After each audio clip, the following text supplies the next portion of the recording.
gosh, guys, we have a feast fit for a king today. Look at that. Oh my gosh. Can you hear it too? Can you hear it? Oh, it's nice and hot, just how chicken ought to be. So we have 3 things today that we're going to eat and review for you guys. We have a receipt for a roast chicken that's been cooked with what's essentially stuffing. And we got like croutons. Deep fried eggplant. Yes, we do. What kind of pie do we got today? We have huckleberry pie, which neither of us have ever tried huckleberries before. I was blown away. Ron hasn't tried it yet. Let's see if he likes it. Support receipt. We're gonna get into it. Welcome to Frontier Patriot, by the way. Before we go any farther, if you'd like to see Justine make these delicious meals that we eat here, please go over to our main channel, Early American. Over there we cook it. And here we eat it. And here we eat it. And we're about to eat it and review it. Oh my god, I am ready to dig in. Yes, be careful. It is hot. This is fall off your bone chicken. I mean, he's just cutting through that like it's nothing. Oh, yeah. Look at it. It just like falls apart. Now, do we have a spoon so I can scoop up some of those bread pieces? You just hang on tight. I know just the spoon for you. Our big old pewter spoon. I got this one for you, didn't I? Yes, you did. What was it, a Valentine's Day gift? Yes, it was. I hope you all are having a great week. We missed you last week. I mean, we were here, but we weren't on Early American last week because it was 110 degrees. Today, it's what, about 75 degrees? Yes, and the humidity is more normal-ish, so our cameras worked. Yes, it's beautiful out right now. It is very nice. This is what out. Summer should feel like, or late summer. Yeah. It's nice and enjoyable. The other week, it wasn't what summer should feel like. It's what torture should feel like. Yes. Not fit for humans. I mean, I'm not even sweating. Now that's saying something. Well, hey, you want to bless her or should I? I can do it. Alrighty. Dear Lord, thank you so much for this day that you've made. Thank you for our health today. Thank you for the health of everyone that's watching. Thank you for all of our friends, all of our family. Thank you for all the support that you give us. And thank you for this food. Let it nourish our bodies. Amen. Amen. Thank you. By the way, before we go any further again, Mishmish is here. He's kind of sleeping. Oh, you're going to wake him up. Because everybody wants to see Mishmish. Yes. Here Everyone keeps asking, where's Mishmish? He's a cat. You cannot contain a cat. I cannot just open the window and whistle and out and runs a cat. It's like, they say herding cats. Well, I mean, he comes to me when I whistle, but he's always playing or he's napping somewhere. And today he's decided to be in here. It's not too hot. Last week, he was not in here anywhere. He's like, I'm out. It's too hot. It was too hot. He didn't want to be in here. We didn't want him to be in here either. He likes to kill mice and he likes to kill lizards. So that's what he's out doing usually. He doesn't eat them. He just plays with them until they die. Yeah, he's a serial killer. If a cat could be a serial killer. If he was man size, I'd be scared for my life. Oh, we'd be scared. He looks so innocent, doesn't he? Lies. Okay, Ron. All right, let me get into this so I can give you all an official review. Official review. The chicken is nice and moist and tender. It's good. Nothing fancy. It's just salt and pepper. But you know what? The thing about historical cooking that I've found out is sometimes it's not about having 20 different seasonings in something. Right. It's about having very high quality ingredients, very fresh, and cooking it very, very slow over a fire. Less is more. It makes it taste so good. Okay. This is better than some restaurant food. I really like the bread pieces. Yeah. And dare I say, this is like a savory bread pudding. Really? Why do you say that? Why don't you just say stuffing like a normal person would? Because it's better than stuffing. It's better than stuffing? To me, I've actually never had the way you just made it stuffed into a chicken. I've only had the dressing, which is the stuff outside of the chicken. Oh, where you like cook it in a casserole? Yeah, and it's usually dried up, but the stuffing apparently is more moist. Okay. And so it reminds me of a savory bread pudding because it's just, it's delicious pieces of chunks of bread that have sopped up all the cheeky juice. Now you might be thinking there's only salt and pepper in here. There's no way this is good. This is a 10 out of 10 from me at least. I mean, this is incredible. It's fall off the bone. It's juicy as can be. The croutons are crisp. I call them croutons. They're crisp, but at the same time, they have that amazing chicken essence. They're salty, they're peppery. Somehow they almost have a garlicky flavor, even though I didn't put any garlic in there. I think it's the smoke. There's a smokiness throughout everything. I mean, it's just, you do not need all the seasonings that we have today. Cast iron and open fire makes everything taste better. It makes everything taste so much better. There's always an essence when cooking in fire that you don't get when you're cooking over a modern stove. That's true. So it's very hard at home to replicate what we're experiencing right now when you just cook it over an electric range. Unless you go outside and try this. Now, don't try that with a modern nonstick pot or anything like that. Make sure it's a cast iron if you're going to try these at home and out in your backyard. Use something that can really take, fire. Don't touch that. You will get burned. It is hot. He just touches it. He's now, these are good too. These little eggplants. Yeah, they're good. I like them. They're fried in lard. Everything tastes better when it's fried in lard. This is delicious. Oh yeah. 10 out of 10. This is really good. Now this is a keeper. I'm going to make this in my everyday life all the time. Okay, so a while back I had a lemon chicken recipe. Oh, water. Thank you. I had a lemon chicken. Oh, I'm going to pour it wrong. Oh, okay. A lemon chicken recipe that was my own recipe. Thank you. And today I have something kind of somewhat similar because it's a whole chicken that's been cooked in a cast iron pot. This is better than the lemon chicken recipe in my opinion. In my opinion. Maybe one notch better. That's better. One notch That's better. I mean, I don't know how it's possible because there's hardly there's no seasoning on this thing besides salt and pepper, but it's just it was slow cooked to perfection. Now you did have seasoning and the butter that you put on the bread before you stuffed it in there. What was the seasoning that was on the bread? Was it like There was no seasoning on the bread. Really? It was just plain old bread rolls. Oh. That were stale. Wow. Stale bread rolls. I'm amazed. I know. How does it have this amazing flavor with just salt and pepper? I don't know how, but I love it. Well, this is a 10 out of 10 meal for me. So for you, it's a 10 out of 10? It's 10 out of 10. Everything. It's all good. It's okay. Well, I haven't tried that yet, but how can I go wrong with pie? Well, we did try huckleberries when they were raw. I did not like that. Yeah, we did not like that. Huckleberries are the strangest thing. They are native to North America. It's a patriotic fruit. The Native Americans love them a lot. Apparently they're very, very healthy for you. They're rich in antioxidants. That's what gives it its very bright, amazing, deep purple color because it's rich in those antioxidants like blueberries are. They say the more colorful, the better it is for you. That's so true. So when you pick them, it's weird because if you just eat it raw, it tastes like a completely different fruit. I thought I was eating a watermelon rind. I had a really weird flavor. It tastes completely different when you eat it raw versus when you eat it cooked. I mean, you will not even think you're eating the same fruit. First of all, when it's raw, when you just pick it off of the bush, the inside of it looks like the inside of a grape. It's this white color inside with little tiny seeds like grapes have. Right. And then the outside looks like a blueberry. It's that dark blue color. When you cook it, it becomes this incredible deep, almost like a jewel. It's so beautifully purple.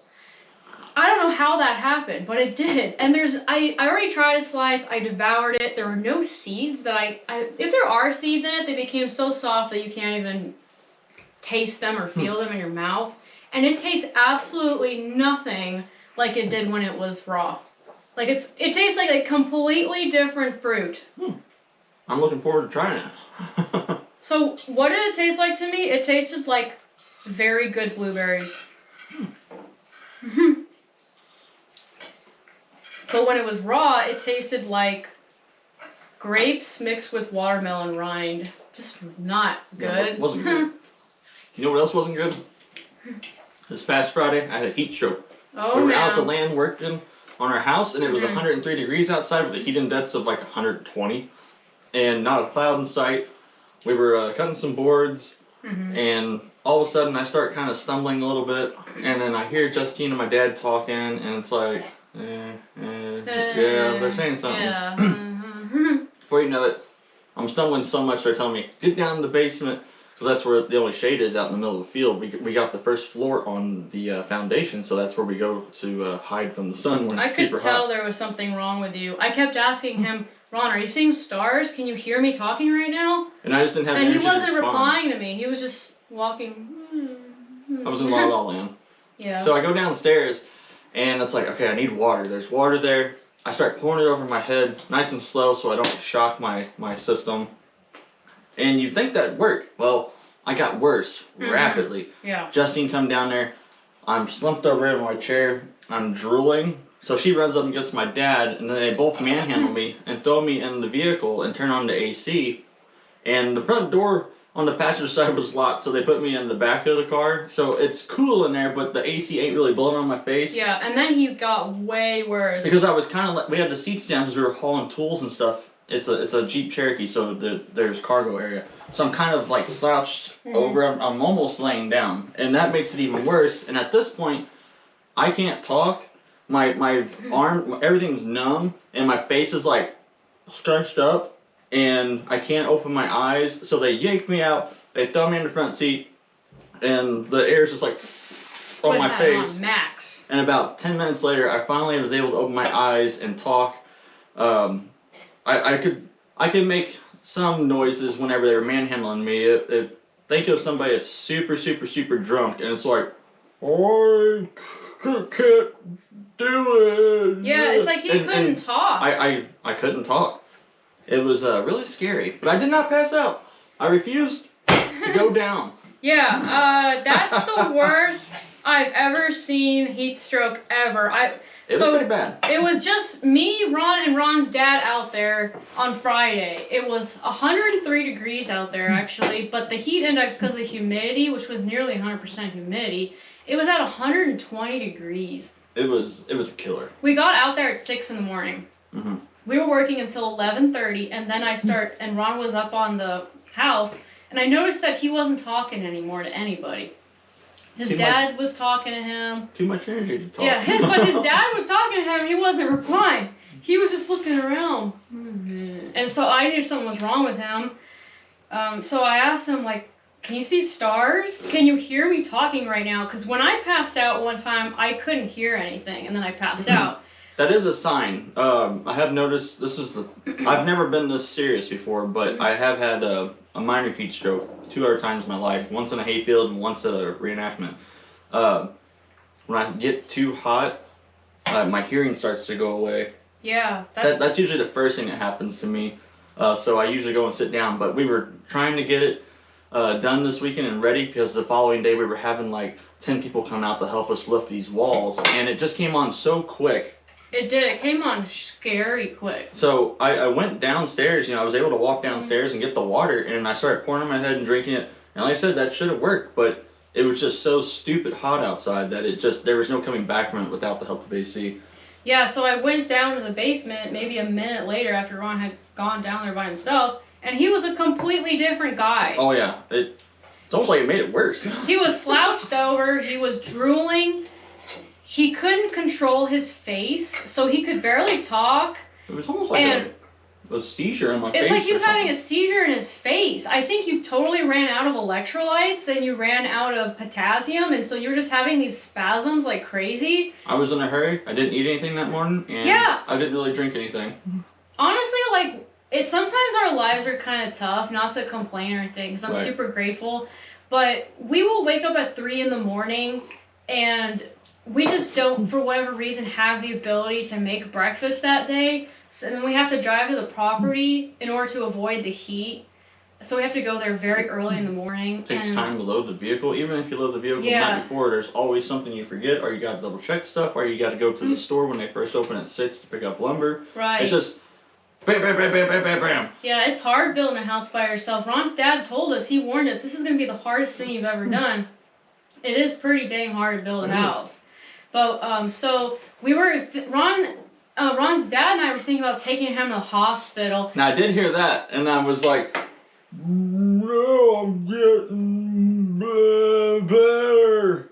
And I was getting better at that point. That's what it sounded like. I'm not lying. I'm not overselling it. It's like he was fighting to talk. He was fighting to control his face. Think of it as if when you go to the dentist, and they numb like your face, like your mouth area to work on it. That's what it felt like. That's why I was drooling. It was just like. Yeah. And then mix that with waking up from surgery, like with the stuff that the anesthetic, and you're like all loopy. So mix all that together and then put yourself inside a sauna. Well, it basically what heat stroke kind of is. It's like you ever have a fever, you have a really bad virus, and you have a fever. You have a high fever, and then you start hallucinating. Like you're at 103 degrees, your temperature in your forehead and all that. What happens when your temperature gets dangerously high is you start hallucinating, and you can have organ failure and you can have seizures because your brain starts cooking basically, and it can't operate the rest of your body. So that happens too with heat stroke, where it just cannot function. Plus you run out of electrolytes because you sweated so much, and that don't help. Yeah, I was soaked. Oh yeah. But anyways, an hour after all that. Back outside, I was able to help lightly. I wasn't going full steam ahead, but I was able to hold the other end of the tape measure and do some measurements and stuff. And then the next day, I was really praying that I was gonna, be able to give 110% because we had all these people coming, and we still had to build some more walls and sand them up. And thankfully, I was able to operate at 110% the following day. Yes, we had a wall raising party the following day. Yes. Our first floor walls are up. They're up. We fought hard. We did it. We did. We can't move in quite yet, obviously. There's no roof or nothing. But first floor is up. Now this weekend we are doing the interior walls. And then maybe in a week or two we're going to be doing the second floor. And eventually we're going to do the roof. Yep. And I'm just going to release, I've been filming all this. So I'm going to accept I did not film Ron's heat stroke, obviously. That would not be right to do. So I'm going to put out a whole big video about framing the house. Once we're done with everything. Thank you for being patient with us about it. I decided just to put it out as one big video, but that's probably going to take the longest out of the entire house process is the framing. So that's why it's taken us so long to do. So we'll have a whole entire framing video from the first floor joist to the roof. Right. And that'll be wrapped up in one video. Then maybe the next video will be windows and doors and siding or something like that. Yeah. But and that'll come out a lot sooner than what we've been doing, because framing is it's a big job. It is, but once you get rolling and you got some people that know what they're doing and you get in the groove, it's going pretty good. So I think we got a lot accomplished for 8 people, and only 3 people knew what they were really doing. My future brother-in-law, Zach, he was on it. He's 21 years old. He's got the energy. He's like a monkey. Yes, he is. And he works in home building every day. So that's what he does for a living. And so he does it every day. My dad, not taking anything away from my dad. My dad can outwork me at 60 years old or 62 or whatever. And so he knows what he's doing, and then I know half of what I'm doing because I built furniture. It's completely different, but I know the basics. He can run a saw. Yeah. So, but anyways, and not to take away from anybody else, we needed muscle, and that's what most of the other people were there for, is for muscle and for, can you hand me this, can you hand me that? Because going up and down ladders, that wears you out in the heat. But Saturday, it was only 90, so it wasn't as bad. And that brings me to my first fact today. Speaking of heat stroke, related to that, in all the wars before the 20th century, did you know that heat stroke and disease and infection is what killed 2/3 of armies over being shot? So more people died from heat stroke and infections than actually died from being shot on the battlefield. Just an example number, so if it's 2/3 and there's, let's say, 100,000 people or died in the war, well, that means, let's see, 30 and 30 is 60.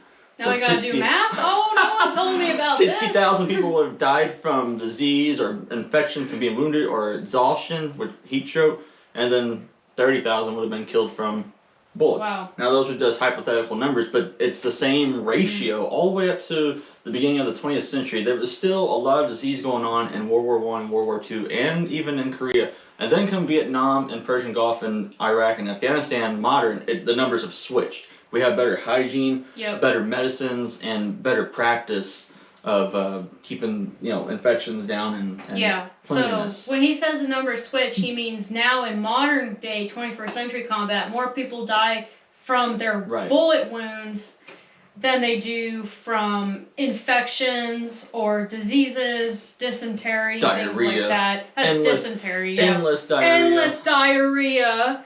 Actually, in the Civil War, they say more people died from infections than any other reason. Yeah. Now, some of those infections were caused by bullet wounds. Yes. Or amputations that were not super sterile.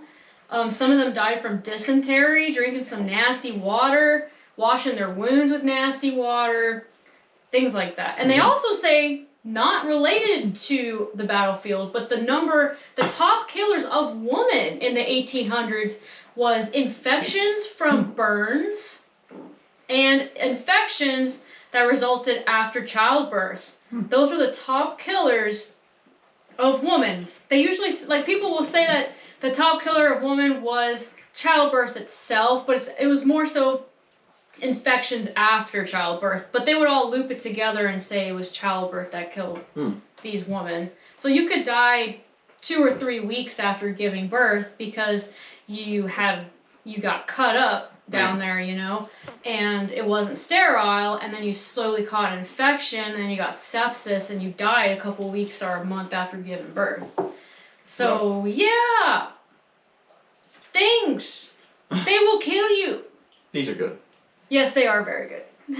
So we had a wall raising party this Saturday. I am super, super excited about that. I am incredibly grateful to everyone that came out. I mean, seriously, thank you. Now we can finally get a visual for what it's going to be like. It's going to be tall. I'm scared of heights, so the roof will be interesting. Now, we are building this entire house. Okay, some low-key information for you all. I'm just going to come out and say it. This looks like a very expensive house, doesn't it? We're building the entire house for under $100,000, which might seem like a lot of money, but in the United States, a $100,000 house is generally not considered to be a rich person's house. I would say it's like a middle class house, maybe $100,000 house. I don't know. Yeah, I guess so. I guess so. So we're trying our best to do it as cheaply as we possibly can. But sturdy. But sturdy. And we're building it with the help of friends and family, just because if we were to pay other people to do that, boom, your $100,000 house is suddenly a $400,000 house. That's what I was going to say. That's something to keep in mind. So we're not building a shack, but we're not building a $1 million mansion. But it's the charm of these older houses that make us all think that, wow, that guy must have been rich. And now today, to buy them houses, you got to be rich. We can't afford that. That's like $1 million to buy a house that's 200 years old. But it's the charm, and if you know how to if you know how to build that. If you know how to build that, that's a very valuable skill, because if you have someone else build that house for you, you're going to be paying $500,000 to build that house. If you build that house yourself, you could build a house for $50,000. Or like just under $100,000. You know, you can't even buy a house these days. For even an old house from the 80s or something, you can't even buy. I know, it's so unfortunate. There's a huge markup because you have to pay the employees, obviously, the construction workers. So there's this huge markup for that. That's why, if you can, get out there and build your own. They've been doing that for thousands of years, you know, and really until the last 50 years did people really start hiring companies to build their houses. Right. Sure, people built other people's houses throughout history, but it wasn't mainstreamed until 50 years ago or so, or halfway through the 20th century. Yeah, Before that, the men were men and the women were women. So back then, everyone built their own house. And that's what we're trying to do. Justine helps me hold the other end of the tape measure when I'm measuring 40 feet down, or she's cooking the meal for me and the guys out there that are the muscle that's got to lift up the walls. You know, back then, that's how it was. And, I mean, even if you're a city slicker, just ask the guy that's going to build your house if you can just get in and get your hands dirty a little bit so you have your fingerprints on it, you know. Say like, hey, let me drive in a couple of nails or something. Just, you know, get in there and do something. It makes you feel good. It gives you a pridefulness of your house, saying you had a hand in helping build your house, or you built your house. You used to hear stories all the time. People would say, my grandpa built his own house. Yeah. My great-grandpa built his house. But nowadays, it's just like no one cares. We bought it on Zillow. We bought it on Realtor.com. Who cares? Such and such company. Yeah, they threw it up, and they threw up these other 50 houses all on the same street. Now, obviously, if you have health conditions and you can't build your own house, that's another story. And don't take this as a snobby thing. I'm just saying. We have no clue what we're doing. We have never built a house before in our lives. And I'm only doing it once. If it burns down or a tornado takes it, we're done. Putting a modular home on, we're not. On the foundation, and I'm done. But you know how we're learning how to do this?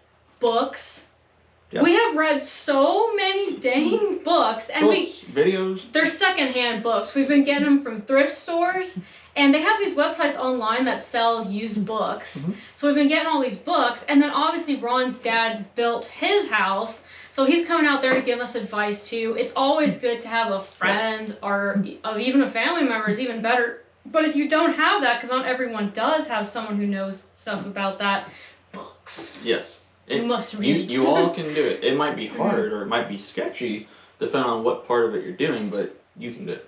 Yeah. If I can do it, you can do it. Now, I would say time is the hardest thing. It was sketchy back then, and it's sketchy today, too. Yeah, but just be careful. You can have a very, very nice house, and people are going to look at you and say, "Oh man, what are you, a CEO of a company or something?" And you built it for $50,000. You can even dress your house up if you have don't take this the wrong way. Let's just say a plain standard, just a plain house, and you're like, I've been watching Ron and Justine. They're talking about this, so it's got me into looking at some history stuff. I really like the way some of these houses look from 200 years ago. How can I do that? If you don't have shutters on your house, that's one way to dress your house up. That's something you can do on the weekend. Tell them how much it cost for us to build this cabin. This cabin, okay. Now keep in mind. We're gonna get real with you. Keep in mind, this don't have running water or electricity in this cabin, so keep that in mind. This cabin took me, it was not complete, but it took me about a month to get it up. And it is 14 by 10, I believe, maybe 11. And then the bedroom edition is about 13 by 9. And the bedroom took an extra, I would say, 2 weeks. Yeah. Separate from the 1 month from this main room here. Yeah. And I just had a ladder. Obviously this is not a house. Yeah. But I'm saying, even if you just want a fun project and you have a little bit of property, or if you got grandkids and you want a really cool, I'll just say, clubhouse, this would be awesome. If I had this when I was a kid, it would have been so awesome. Yeah. So it cost us $3,000 to build the cabin. The only thing it cost with this was the mortar, and I did a mistake on that. I did straight mortar. I didn't cut it with sand, which you're supposed to do. We have no clue what we're doing. So I actually could have spent half the amount of money if I would have just bought mortar and then mixed it 50-50 with sand. But anyways, all these rots. I picked up all the rots on the fireplace and the chimney out of the creek down there. Yeah. So that's free. We picked them up from the creek on the side of the road and just held our breath and hoped no cop was going to drive by and stop us. Now, it's a lot of work, and I was like, man, I've got into this. I didn't know it was going to be this hard to take this long. It took me like 5 trips. When you think you got enough rots, you better times it by like 5. Yeah, it takes way more than you ever think it does. And it's not perfect, but it's really cool. And we built it for very cheap. And I'm proud of it. Yeah. Even though it's a hunk of junk by modern standards where everything's pitch perfect, but then again, this is real stone. This ain't gonna break. I can take a hammer to this thing, ain't gonna break. If I take a hammer to the IKEA, false veneer rock electric fireplace insert doodad thing they sell, it's just gonna break and it's gonna cost 3 times the amount that this costs. Stuff like that is meant to get thrown away after 5 years. Anyways, I want some pie. But the wood, the wood, it came from the sawmill, which is, that's a little secret, not so secret. You can get your wood very cheap if you just drive directly to a sawmill instead of going to Lowe's. Yes. So we built this entire thing, including the bedroom, for about $3,000. Yeah. When it's all said and done, the paint. And so maybe a little less than $3,000. Yeah, a little less than $3,000. But the shell itself, maybe $1,000. Yeah. But you gotta get the stain for the floor, gotta get the nails, the screws, all the stuff that's holding us together. Fuel to go, because the sawmill's like half hour away. But anyways. And the windows cost money. Those things are like $40 a piece. Right. So that just kind of shows you that it's possible. You can build this cabin on half of an acre if you want to. And yes, I'm serving myself first because she's already had a piece. I already had a piece. You want her piece? Show them how purple that is. Turn that plate up. Look how purple that is. This is the most beautiful color. Not even blueberry pie comes out this beautiful indigo purple. Yes, I would like another piece. I knew you would. I'm really curious if Ron's gonna like this. We will see. Let's just say I have already decided that I am going to have huckleberry bushes at my property because I am obsessed now with this. This is good and apparently somewhat healthy. It does have a beautiful color. It does. It's absolutely gorgeous. It's a conversation starter kind of pie. It's very interesting. Give them the review. They know it's interesting. I would say it reminds me of a blackberry pie. Really? I'm getting the texture of a blueberry because it's just the big round berries, but I'm getting a little bit of taste of blackberry without the seeds. Because blackberry has like those little tiny seeds. I'm surprised. The seeds, I think they cooked down so much that they became super soft. I don't even notice the seeds. It's very good though. It's very good. It's a deep, like, rich flavor. It's not overly sweet. Blueberries, I would say, are sweeter. I would say, you know, the main difference between this and blueberry pie is blueberry pie tends to be just a bit more sour. I'm not saying blueberry pie is sour, but I'm saying when you try this, it's a lot more mellow. It's not as sharp and crisp, but it has that blueberry flavor, but it's not sharp. It's really hard to explain things like this. I'm sorry, but I hope some of you out there understand what I'm trying to say. If you like blueberries, you will love this. Make it and you'll find out. Mm-hmm. This is good. I'm gonna give this I'll give it a 9. Whoa. Because it's not sweet. Yeah, it's not. I don't mean it's tart. It's just like she said, it's mellow. It's mellow. It's a bold flavor, but it's mellow on the sweetness level. It's like blueberry without. Is it tartness? Like, what word am I looking for right now? That explains like when you bite into an orange and it just has that zing. Zing, maybe that's zing, the word. Maybe. Okay, it doesn't have that. The zing. umami. No, it don't got no umami. It doesn't have that zing that blueberries maybe have, or brightness. That brightness. Thank you, Ron. That's what I was looking for. But man, this is good. This is a 10 out of 10 to me. And Ron gave it a 9, and I can live with that. Maybe if I have some ice cream. Oh, that'd be amazing. Looking good.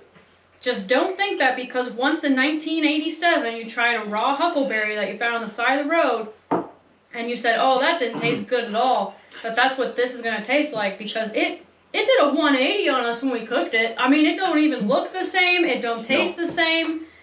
It became a completely different fruit. I'm eating all of these. How can you just eat a slice of pie and then immediately shove I'm hungry. some fried eggplant in your mouth? Good thing there's some chicken left if you want some. If not, we'll save it. I want some of that bread though. Well, hey, there are 2 events coming up this October. Actually, there's 3 events coming up this October I should tell you about. So October is a super busy month for reenactors. There's a lot of reenactments and historical events in October. St. Genevieve is no exception. We have a lot of history going on in October coming up. So Ron, what are some of those? So the first weekend in October is our St. John Militia encampment at the Center for Colonial Life, which takes place in the backyard of the Volduke House. If you'd like to see how camp life is in the late 18th century, early 19th century, see how the men drill, what weapons we're carrying, and stuff like that. It's a free event. That's a great thing to come to. The weather will be nice. It's always nice at the beginning of October. Yes. The next event I want to talk about is the Night of the Werewolf, the folklore, loup-garou, French folklore. Yeah, it's a old French story. That happens every year. That is 2 weekends before Halloween, so I believe that's the 21st, Saturday. And there will be tickets for sale. You can get them from the Center for Colonial Life. I believe they have that available right now to start getting those tickets or reserve those tickets. I believe they only sell a certain amount and then they have a cutoff. But the third event is the Deja Vu event at the St. Genevieve Memorial Cemetery. And so there's grave sites there from the 1800s and 1700s. And so what we do is, it's a non-scary event, but we pick a person who's buried there and we research their life, and then we portray that person, and then the public gets to come in and they learn about these people that are buried there. So that's a really fun event, and that's on the 28th of October. Yes. So please join us for at least one out of the 3 of those Oh, yes. in October. October is my favorite month of the year, and not just because I am a spooky child, but I also love the weather. Yes, the weather. Everything about October. I live for it. The smells, pumpkin spice. Mm. Yes. Hey, let's get into everybody's favorite part. This week in history. How is Mishmish still sleeping through that? I don't know. He sleeps through everything. Yes, this is true. All right. So, I swear that's really Mishmish and not a stuffed replica of Mishmish. He ate a... Do not wake him up. That'd be so cruel. But... No. No. Let's just say he got into the butter earlier, so he's got a full belly. Let's put it that way. His favorite food is butter. He goes absolutely obsessed with butter. So I had a butter knife that was left out on a plate that I was going to wash later. He jumped up on the dry sink and he started licking the knife like crazy. Luckily, he was looking at the opposite way of the blade. Yeah. But he cleaned that thing. He's obsessed with butter. All right, let me try this again. Let's get on everybody's favorite part, this week in history. This week in history! Go! Alrighty, so our first one up on August 28th in 1830. The first American-built locomotive steam engine has raced with a horse-drawn cart, and guess who wins? Wait, what year? 1830. 1830? Now, that's way earlier than I thought. Now, the steam engine had been around for a while, but this is the first American-built one. So they had one that was pulling people around in Europe at like 15 miles an hour, which is really slow. But this is the first American-built one, and it was called Tom Thumb. And it raced a horse. Okay, so who won? The horse or the locomotive? The horse won, because the locomotive had a mechanical failure. Okay, well there you go. That's funny. Which is a bad thing. I mean, I don't know if it blew up or fell apart, but if it blows up, it's going to kill everybody. It doesn't look like a choo-choo yet. I won't even hold it against it, because 1830, I mean, come on, that's early. So anyways, I thought that was interesting. But like I said, it only lost because it had a mechanical failure. I'm sure that's what the creator said. Oh, well, it only lost because, I didn't put enough steam in it. Alright, so next up I've got, for the same day, August 28th, in 1884, the first known photograph of a tornado is taken near Howard, South Dakota. And it is an incredibly creepy, but well-composed photo. Yes, it is. For 1884, that's pretty crystal clear. And it looks demonic. Look at it. There's 3 tornadoes coming down out of the sky. That is creepy. I'm out. Yeah, I'm gone. See ya. Oh my gosh. And a couple people died in that one, didn't they? Yes, they did. And so next up I've got for August 29th. Now this one's pretty fun. So who likes Chinese? You guys like Chinese, right? Chinese food? Yeah, Chinese food. Yeah. I love Chinese food. Don't really care for China, but I love Chinese food. So in 1896, chop suey was invented. It was invented by a chef of the Chinese ambassador who was visiting in New York City at the time. Okay, so you're telling me the dish chop suey was invented in the United States? In New York City, to be exact. Which New York always gets everything cool. I do love fortune cookies, so I like reading the back. I know it's just a bunch of junk, but it's fun.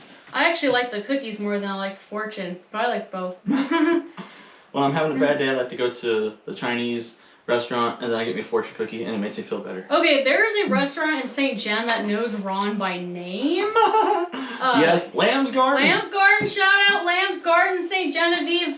This was before I knew Ron, like when he was in his 20s, like young 20s, and he would go to Lamb's Garden every other day because they have $5 specials. It was only $5. What are you gonna do? So he put that family through college, and still to this day, he hadn't been there for like 2 years. He walked through the door, it was like 6 months ago with me, and they say, "Oh, hello, Ron."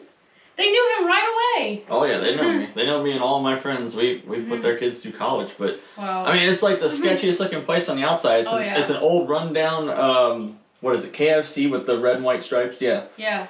But the food is delicious and it's only $5, so I can't complain. I will say I did eat there and I did not die, so I am pleased. You get 2 crab rangoons, you get fried rice, and you get I always get the general chicken. And, it's a big plate. So authentically Chinese. But anyways, so that's whenever chop suey was invented. It was in 1896. In New York. Next, September 1st, in oh wait a minute, I got one more. for the 1800s. So, oh, yeah? Oh, August 29th, 1898, the Goodyear Tire Company was founded. Oh, that's neat, yeah. Where was it founded at? I don't know. Okay, so all we know is it is an American company, and Ron doesn't know the rest. Yep. We mentioned his birthday a couple months back, Mr. Goodyear. Yes, we did. We said that he was born very surprisingly earlier than I would have ever guessed. Yeah, I think around the 1820s or something. That's incredible. He invented the type of rubber. Oh, wow, that that's used in those tires. Yes. Okay. And then, so the company wasn't founded until the end of the 19th century. Goodyear's a good brand. I got them on my vehicles. Yeah, they're expensive, but he was a very influential person in the popularity of automobiles then, because if they didn't have the right kind of tires, they would have never been as popular as they were. Yeah. Alright, so next up I've got on September 1st. Now this one's pretty cool. We've all heard of the Liberty Bell, but there's some things about it that we have not heard about. In 1752, on September 1st, it arrives from England. No, nobody out there knew that. Everyone assumes the Liberty Bell was made in America. Okay, well it wasn't. It was actually made in England and given to us as a gift. Yes, and that's fact number 1. Fact number 2, it was not called Liberty Bell. Its first name was just the State House Bell. Okay, I can live with that. It was a new bell for Pennsylvania State House. Huh. And it was made to commemorate William Penn, who is the developer and creator of the city of Philadelphia in the 17th century. So it was made to honor him, and they just called it the State House Bell. Now, that's fact number, what was that, 2? I don't know what... Next fact about it. Did you know that the first time they hung it up and rang it, it cracked? So they melted... Gosh, England! You sending us these inferior gifts? So they melted it down and recast it. And that's Pass and Stowe, the local founders there in Pennsylvania. They melted it down and recasted it. And then when they did that, fact number 4, they rang it again. Nobody liked the way it sounded, so they took it back to their shop again, melted it back down, and then added like a little bit more metal to it and stuff. And at this point, it weighs like just a little bit over 2,000 pounds, which is really heavy. And so it's been recasted 3 different times. So the Liberty Bell that we see today is not the Liberty Bell as it was in the 1750s. Correct. It's been recast 3 times. Yes. Okay. On the 3rd time, they liked the way it sounded. It lasted for a pretty good while, and then it cracked in the early 1800s. And then the final expansion of that crack, which is what we end up with today, I believe it was 1846 on George Washington's birthday. They were ringing it to, celebrate George Washington's birthday, and that's whenever the final crack happened. And then it went from ding to donk, donk. So man, that thing's cursed, ain't it? It is. It's almost like it's cursed. So they removed it, and then they hung up the Centennial Bell in 1876. That's to replace it. And the Centennial Bell is really cool. It's made by 4 cannons that were melted down. 2 cannons from each, or 1 cannon from each side of both important wars of America. So there's a Confederate cannon, a Union cannon from the Civil War melted down into the Centennial Bell, and they also took a British cannon and a Continental Army cannon from the American Revolutionary War, and melted it down into it as well. Wow, that is cool. So that's some crazy history about bells for you. That is really, really cool. A lot of you out there, I didn't even know until recently that the Liberty Bell was made in England. I just assumed it was made here on U.S. soil. Yeah. So just fun facts. I mean, it doesn't change your everyday life, but it's just cool. On September 2nd in 1798, the first recorded United States bank robbery happened in Pennsylvania, and they were robbed of $162,000, and that was at Carpenter's Hall, Philadelphia. That was a lot of money back then. Yes. So the story goes, they originally accused the blacksmith who made the locks because the bank was moving locations and they wanted some new locks made and new hinges made for their vault.